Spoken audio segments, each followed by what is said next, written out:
Alex. I'm not too bad, mate. How are you? You can tell these calls are natural. You're in your car on your way to go fishing. I've pinned you down.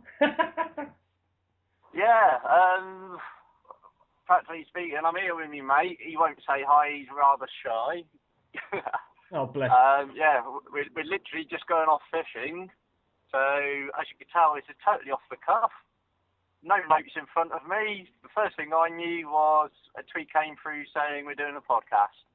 So I'm assuming you've got some sort of news you want to put out.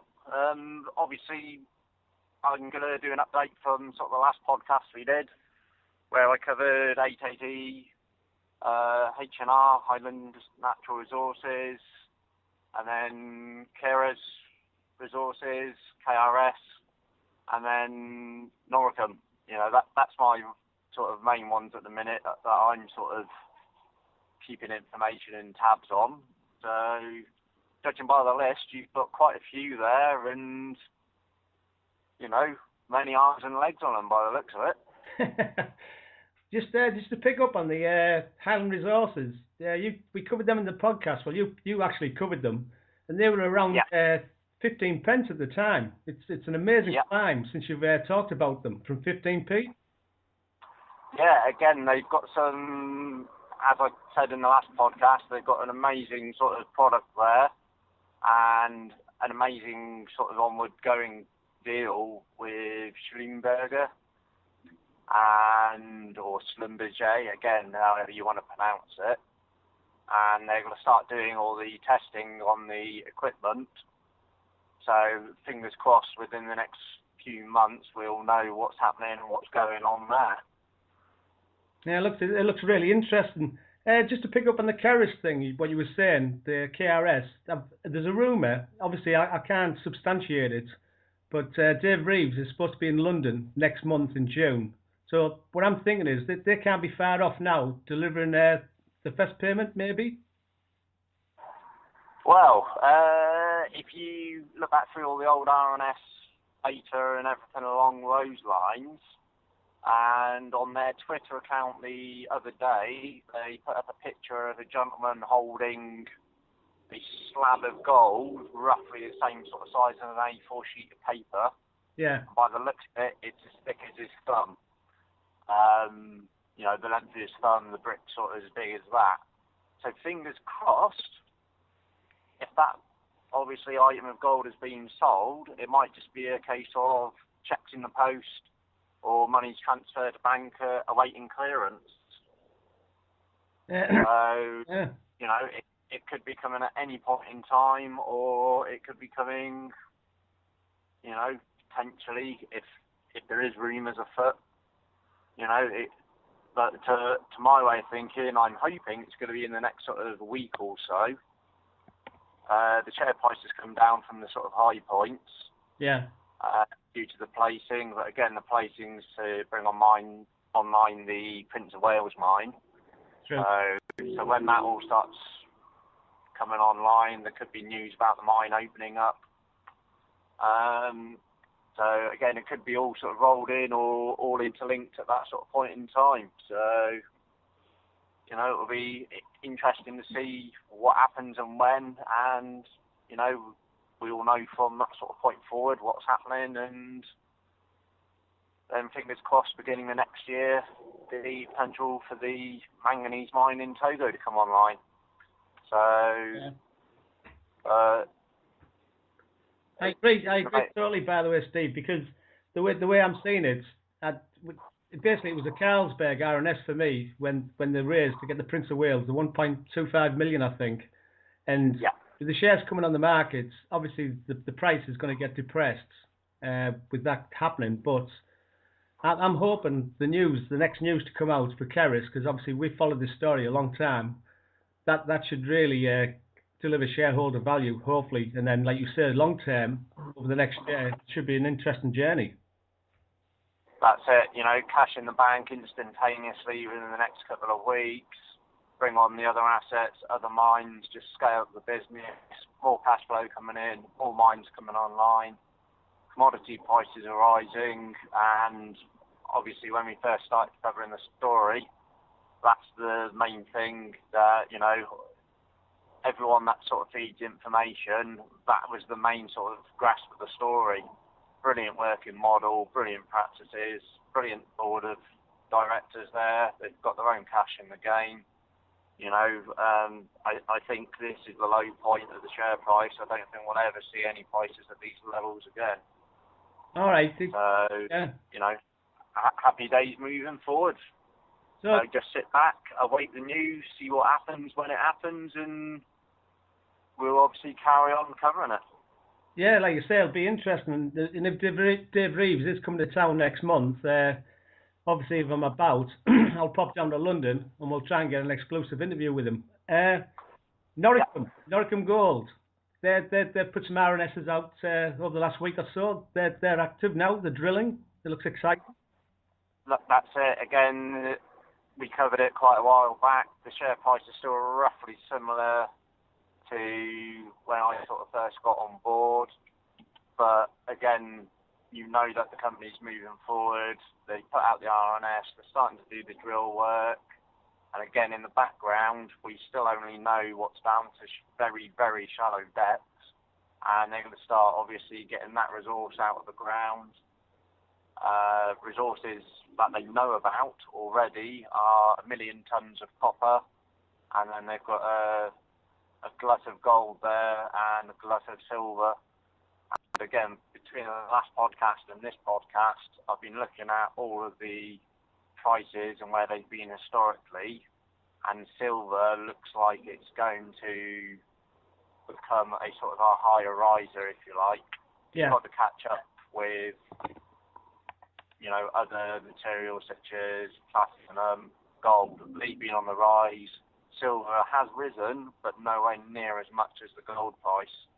So, you know, the silver that's there, when that starts coming online, you know, that's going to obviously sort of re-rate the prices and potential of the mine. Yeah, definitely. So, and again, working in the background, they've got the IP scanning machine. They're going to figure out what they've got deeper down and work out the grades and resources and just build a brilliant scalable model. They've got 30-year licenses on the well, brilliant working sort of agreements with the local people, and the other gentleman that they've got on board, apart from Greg, who's the main sort of man there. The main focus for me is on his sort of left and right hand man called Martin. Yeah. He used to work for a company called London, and they basically didn't want to mine the area. They had other plays that they had spent a lot of money on that they wanted to go off and look at. So Martin has basically left a massive major company to come online with Noricum, and he's built up all of the sort of working relationships into government, into, you know, with the local population. He's done a lot of work for the old mining community there, so he knows 100% the whole working system and the layout, and the company's obviously piggybacking him, his knowledge, and the work that London previously did, obviously, with the mining in that area. So again, you know, an amazing story, and they're just sort of at the beginning of their journey. Definitely. So, the last time we met him, remember when we met him, Steve? He was a really very interesting guy to talk to when we did the show at Walsall. You know.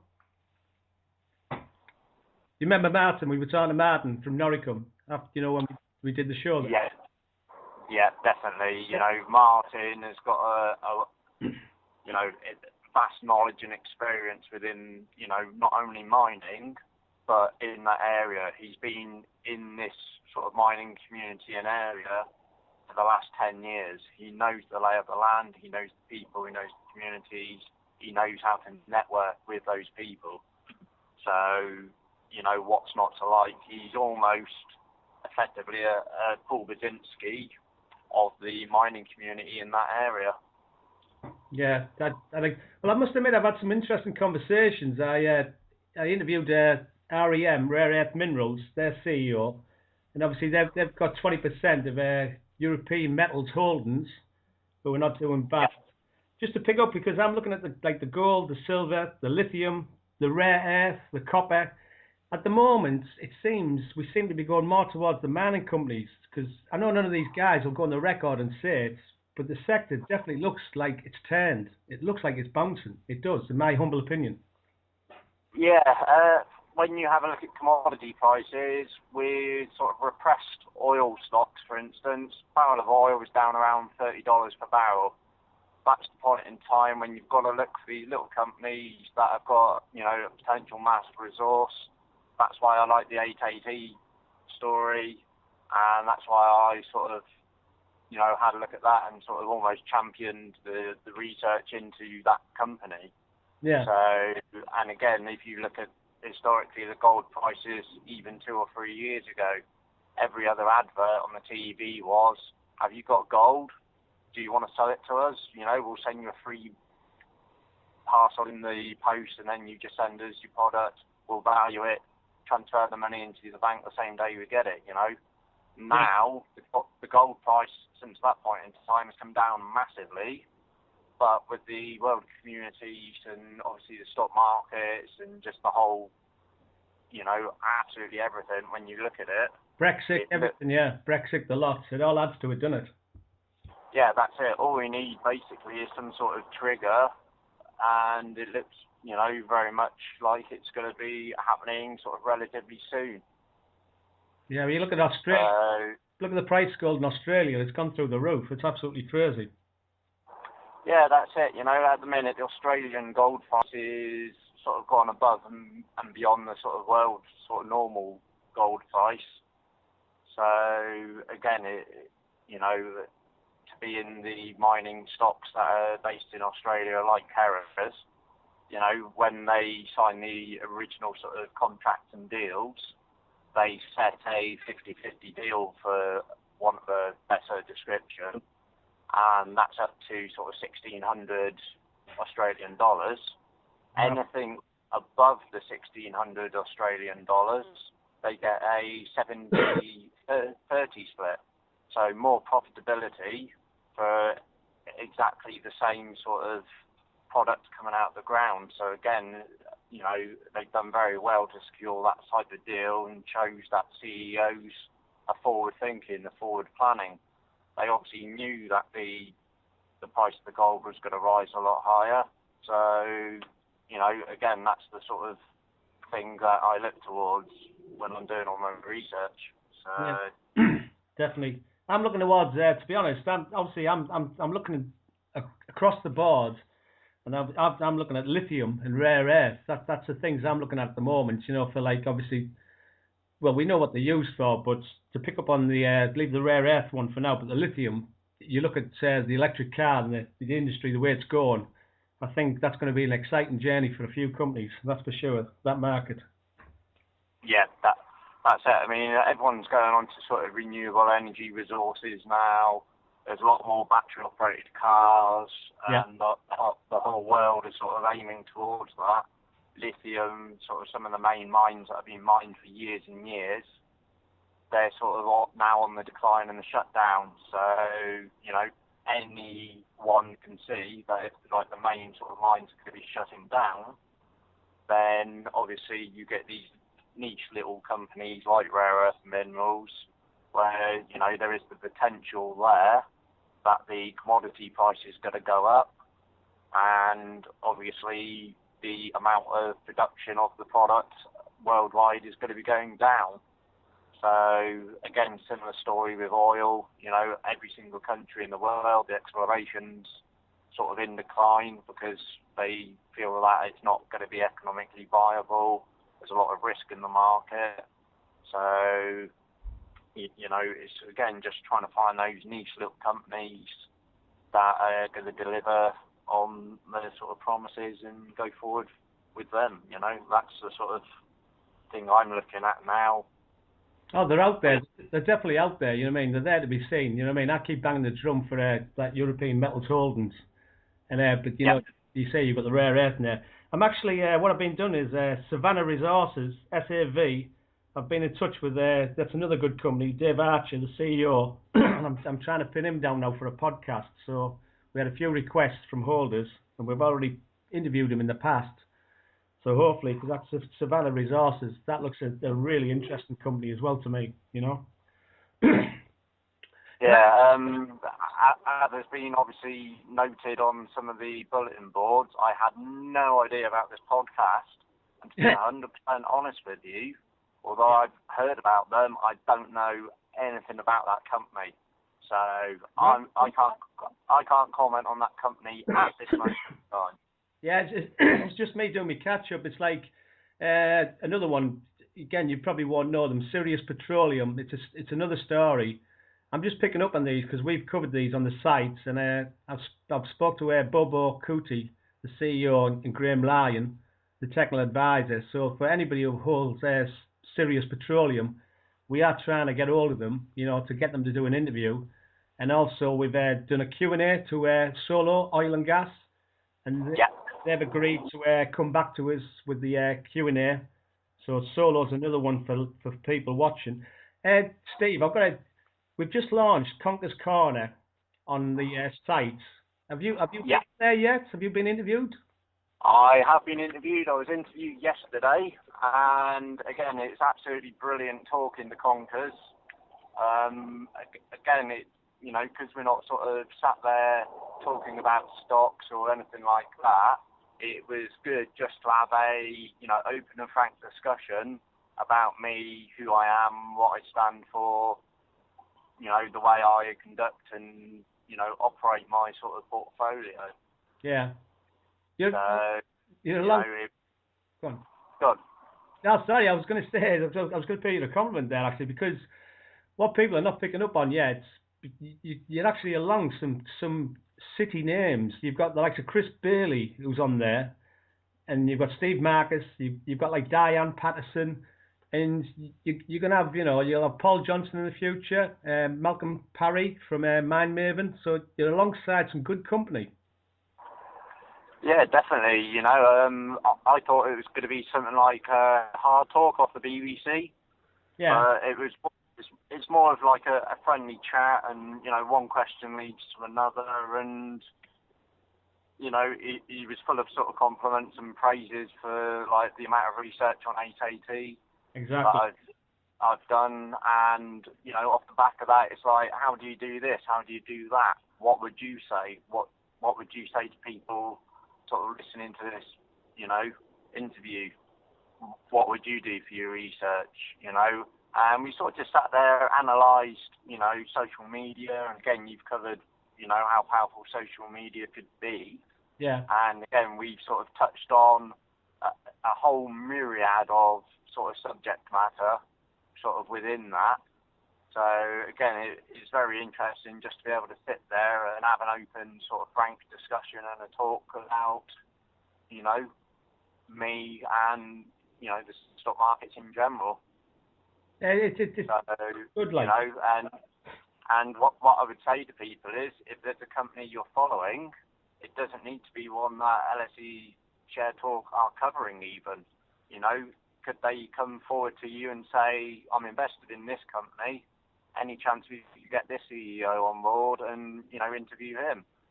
It can be a wealth of information for so many people, and, it could potentially become a regular sort of day-to-day thing, if you like. Definitely. Well, I'll touch on it later on, but like Gretland Gold, GGP, that's a company we're going to work with in the future for sure. But just to FCR, Ferrum Crescent Limited, I don't know did you follow that this week? Did you see the share rise? Yeah, the share price has been rising. Yeah, well, I've just got just to say something on this one. Basically, I met Justin Tooth back in January. I met him back then. Yeah. We actually tweeted out the placing they did on our site and also on Twitter on the 25th of February. And the price was at, and this is where people have to listen, it was at 0.0012p. So the reason I'm saying this is because I've watched these keyboard warriors all shouting, yes, yes. But the thing is, I talked to Justin, and then we put the podcast out last Thursday. The market cap was 2.3 million at the time. When it closed on Friday, it closed at 3.59 million. You know what I mean? Yeah. So what I'm clarifying. Again, what I mean. Unfortunately, you get people that are sort of blinkered to other sort of things that was sort of being said. I mean, for instance, you go back to Uplands Petroleum. Yeah. I mentioned them, and the following day, the share price rose, and literally the day before we even put the podcast out, one of the managers there announced that he had bought in like a massive amount of shares out of his own money. Okay, yeah. You know, after I mentioned it, you know, social media, again, being what it is, I had people saying, hey, you didn't make the share price rise. It was the director's buys. But when you have a look at the director's buys, it was the day before we had even sat down and done the podcast. Yeah, so, exactly, yeah. You know, unfortunately, and again, I covered it on Conkers, the power of social media is, you know, it can be great as long as it's used for the correct purposes, and as long as people sort of research the info on the back of what's being said on social media. You know, believe no one, trust no one is sort of two key things. If the information is proven correct and true, then yes, you do get a reputation, yes, you do get a following. It's what you do with that reputation and following that's sort of key. You know, I've had people asking me, you know, what's the share price of Keras going to be after they announce, you know, the gold bar and, you know, the sale of it to the market. Yeah. And I have, you know, quite openly and honestly said, no, I'm not going to guesstimate a share price. But, however, if you look at where the share price was before the placing came about, and again, the placing is to aid the company in producing X amount of extra, you know, revenue month to month. So for the sake of, you know, waiting for 6 months, they've effectively lost out on 6 months of mining at £1 million Australian dollars a month. So to do a placing for that sort of 1.25 million, that effectively means they could bring that mine on 5-6 months earlier. So net gain from it's going to be around sort of 5 to 6 million. So what is not to like about that placing? So, you know, short term, it should obviously do what it's going to do. I don't need to tell anyone that can look at a chart where it should be, where, you know, in my opinion, it's undervalued. So, you know, I think the markets need to know that the business model works. Yes, it does work. We know it works. They've got the material out the ground. They've got it to the local processing plant. They've got the bar of gold on Twitter. You know, what more does the market want to know? Unfortunately, the people that set the price, the market makers, they don't follow Twitter. You know, they can't use Twitter. And again, this is the power of social media. You can see what's there. You can see what's what. You don't need to be a brain surgeon to work it out. You know. Well, it went around 1.7. Originally, obviously, we picked it up last year, 0.37 of a penny. Yeah. But the thing is, if people take the time to listen to this, what they've got to understand is the main conversations now are going on WhatsApp and in direct message groups away from the front of Twitter. So they're actually discussing what people are saying on Twitter behind the scenes. And that's where the power now of social media is for me. But just to finish off on Ferrum Crescent there, Steve, not being rude. Yeah. They issued a speeding ticket on Friday, which I was, like I say, I do know Justin Tooth and I talked to him. I was bemused because why they did that, they only had to put an RNS out and basically say, we've noted the share movement, but we are doing X, Y, Z. But they didn't. They just put out a speeding ticket and basically stopped it. But just to finish off on that one, when I spoke to him on the interview and I said about his market cap, it's got to be around 5 million for what he's doing. And if, this is a big if, I don't know, but if Spain comes in, because now they've got the warrants, they've got the funds, £800,000, they go for Spain, and they get Spain, I think, in my opinion, humble opinion, the 5 million market cap for that company could be broke, like, but that's just my thoughts, you know? Yeah.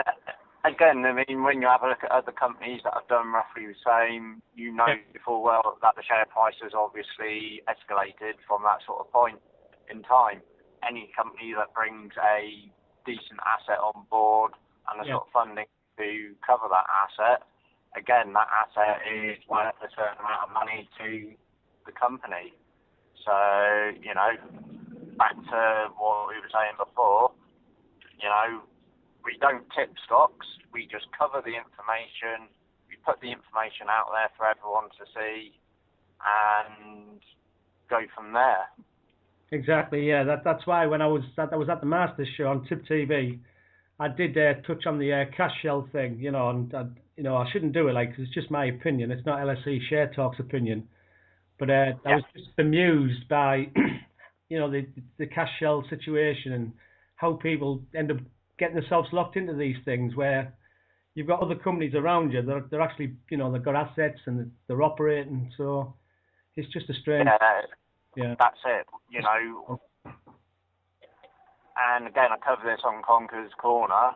If there's a company that's got an asset that's undervalued and you find that company, they've got an asset on board, they've got funds in place, why would you not want to invest in that company at that point in time with a sort of repressed share price? Yeah. Because, again, the market makers, they seem to like keeping share prices repressed. You know, even if a bit of good news comes out, they generally tend to try and drop the price on it. So, that's what it is, Steve. They want to get people an entry point, basically. That's the market forces. Yeah, that's it. And, you know, that's the way things are. So... Just obviously, I won't keep you long because I know you want to go fishing, and I appreciate it. I did a podcast with Paul Johnson on Friday, and what we were doing is we were covering basically the investment arm of Metal Tiger. Yep. So basically, people don't understand the asset arm within the company. And what it is, they have the warrants, the shares invested in other companies, and as Paul calls them, the Willy Wonka's golden tickets, which I thought was quite funny, yeah? That's what he calls them, it's amazing. But they're actually up by 2 million quid. If I put a tweet out on LSE Share Talk, and it had a link, and it showed you for what they've put in to what the return is at the moment, and it's just below £3 million. That's what these warrants, honestly, it's for all to see. We know they have Spain, Botswana, Thailand, assets, etc. But I think investors are missing a trick, ignoring that the asset arm inside Metal Tiger. They're definitely missing a trick. Yeah, I mean, practically speaking, you have a look at what they've got at Metal Tiger. As I've said before, I've not invested in them. I'm aware of them. I'm on their bulletin board, basically, sort of some of the chat groups. Yeah, it's a good. And, you know, if they see value in a sort of underfunded company somewhere, and they can add value and add an asset to their sort of arm, if you like, they'll buy a percentage of the company, they'll give them the money and say, go and get on with it, you know.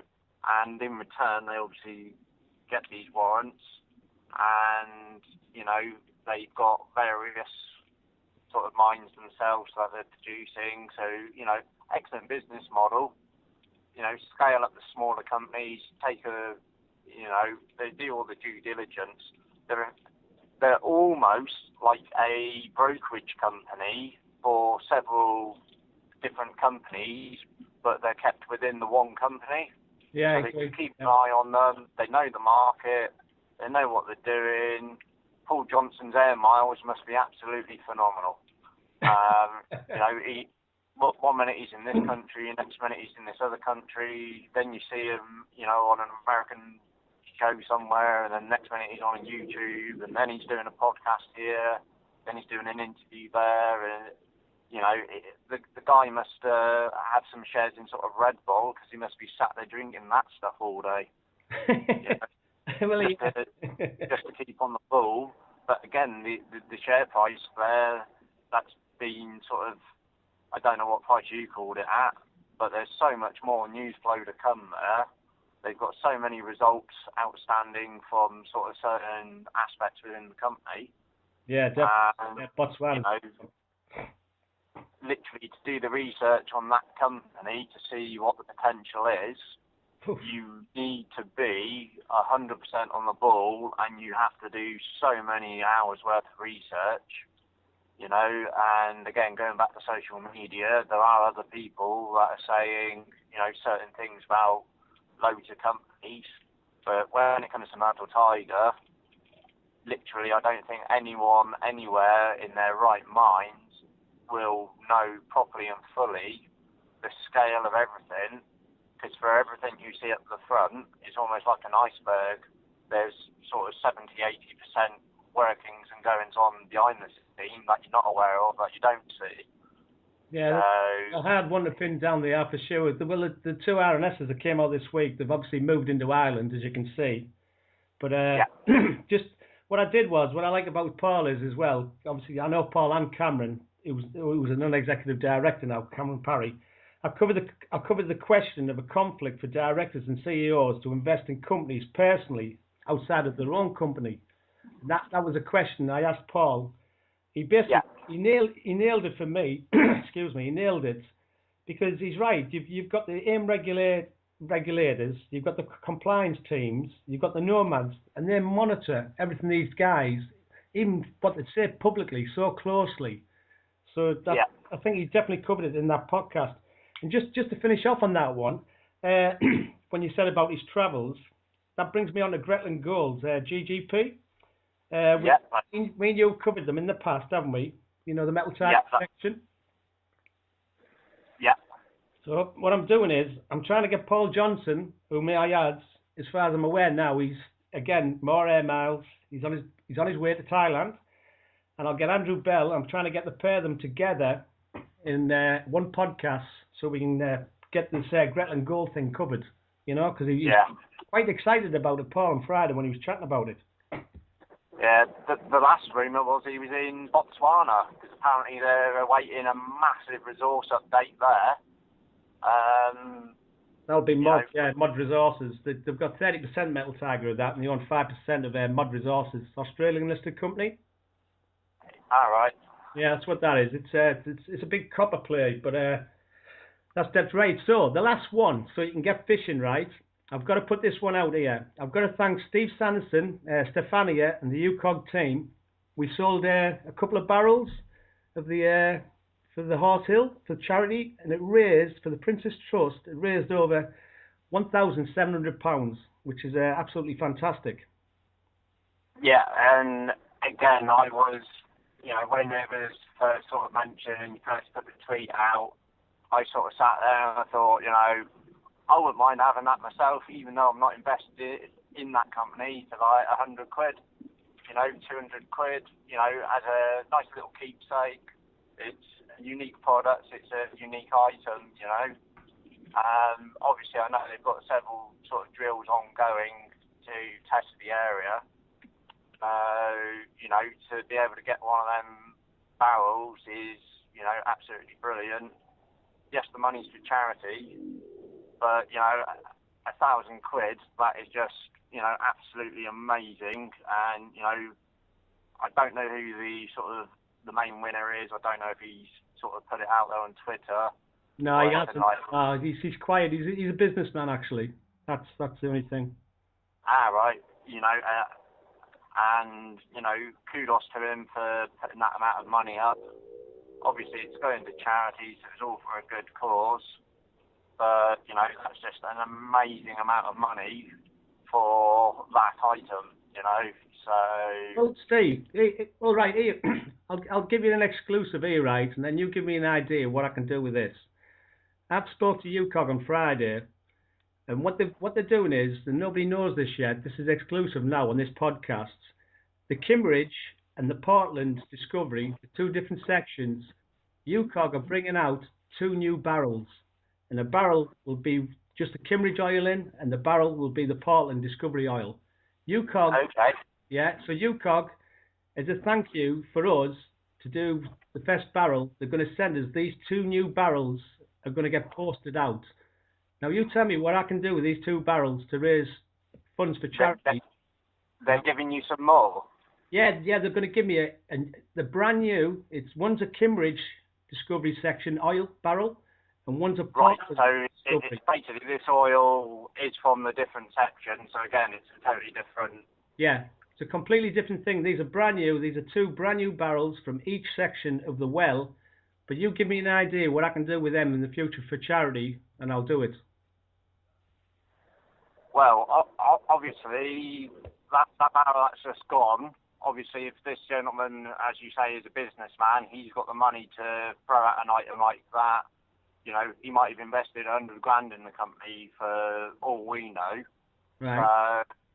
You know, I don't think it's fair that only sort of rich people should be able to, you know, have the opportunity of owning this. Yeah, I agree. So what would you suggest? What shall I do with these 2 brand new barrels? Not in the public domain. Nobody has them. Right. You've sort of caught me off guard here. How could we do this where everyone? Why don't we have? I've done this again on other bulletin boards. What we do is sort of guess the share price at the end of the month, sort of competition. All right. Why don't we do something like that? But we can potentially make it. Why don't we do something like chuck us a £5, guess the share price. Yeah. That £5 obviously still all goes to charity. Yeah. Whoever guesses the share price closest to the share price of a company will get the item. So again, we're still raising money for charity, for sort of Joe Bloggs down the street that wants to chuck a £5 at it in the hope that they can, you know, potentially get the item. I like it. How does that sound? Because then everyone gets a chance of owning it. Yeah, by Jerry. Yeah. You know, even if someone wants to get it, I mean, you've seen the price that the last one's gone for. You know, so on the back of that, if people want to chuck a £5 at it, then that's totally up to them. If people obviously, you know, we could do a no holds barred. So if people want to chuck 100 quid in, they can have 20 guesses at the share price of a company. Yeah, I like it. It's a good idea. By the way, your mate Rigger, I've got to mention Rigger. He'll be having a few goes, that's for sure. Yeah, very second that came out, you know, Rigger was talking to me on social media and he was like, you know, I want it. He bid up to a very handsome price and he's like, I can't, you know, he's got the money, don't get me wrong. Yeah, it's a lot of money. He can't justify putting that amount of money in when he's obviously got other commitments there to sort of deal with. I agree, yeah. Why don't we do it so it's fair? Obviously, it's like it wouldn't be fair if we did it on like 880 because I've got sort of a working knowledge on that stock. Why don't we choose a new company that's potentially coming on board? Yeah. And we can effectively cover that. Why don't we say something like obviously I don't know when the items come in, but if I said something like end of this month. Yeah, we pick a company. Yeah, we just pick a company. Pick a company. It can be one that we could potentially be covering. It could be a totally random company that's only just floated on the market. And that way, everyone's got a level playing field as to, you know, if they want to do a bit of research on the company, they can look at other companies that are roughly similar. You know, that way, it's a level playing field. Joe Bloggs from down the road has got as much chance as a multi-millionaire investor who, you know, is potentially, you know, very well off and wouldn't mind paying over 1,000 quid for the item, you know? I like it, by the way. I agree totally with you. How does that sound? And then, literally, you can have like a 2-month gap or something like that. So we can say, right, for the first month, this is the company. You've got a month to go off, do some research, guesstimate the share price. Then, obviously, 2 months after a cut-off date, whatever the share price is, whoever's the closest gets the item. Yeah, we'll do that. Yeah, I'll speak to UKOG. I'm sure they'll agree to it. You know, I'm sure they'll be happy with that. Like I say, when I was speaking to them on Friday, Steve Sanderson just came out with it. You know, and he just said, "Oh, these are 2 brand new barrels," And straight away I thought, well, you know what I mean? I'm the same as you. I would rather put them into charity to raise funds, you know, than hold on to them myself. So no, that's a cracking idea. I love it. Yeah. Okay. Right. We'll have to pick a company on that one. No problem. Are you going fishing? Pardon? I said, are you going fishing? Your mate must be sick of waiting for you to drive to the fishing. No. Yeah, I'm not going to paint too much of it, you know, but he's got his shirt off at the moment and he's sort of sat in the sun, just sort of chilling out and relaxing. Ain't you, Paul? He's not playing now, bless him. By the way, the poor lad just wants to go fishing and he's got bushwhacked in an interview. Oh, yeah. man. Funny. All right, Steve, by the way, absolute pleasure talking as per usual. What I'm going to add to this is 8AT. Oh, sorry. Yeah. Again, I don't think you put it on the Twitter earlier on, but 8AT, they recently announced, and good old Dave Wall, he played hardball with the company that originally had the 3D seismics. All right, I asked that question why they didn't do that, yeah.